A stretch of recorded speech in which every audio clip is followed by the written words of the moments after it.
Israeli forces have fired artillery shells into southern Lebanon after rockets were fired into northern Israel from the country. The attack came shortly after 3 rockets fired from Lebanon's south landed in Israel, wailing the sirens there. Reports say the rockets were fired into Israel from an area south of the Lebanese port city of Tyre. The attacks came shortly after prominent Hezbollah member Samir Quntar was killed in an airstrike in Syria. But observers say it is unlikely Hezbollah has been behind the rocket fire into Israel, as the resistance group has in the past dismissed reports of similar attacks from Tyre by its members.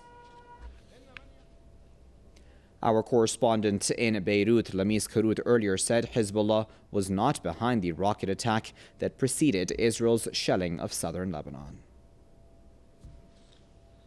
3 rockets were fired into South Lebanon today in the southern city of Tyre, which is just kilometers away from occupied Palestine.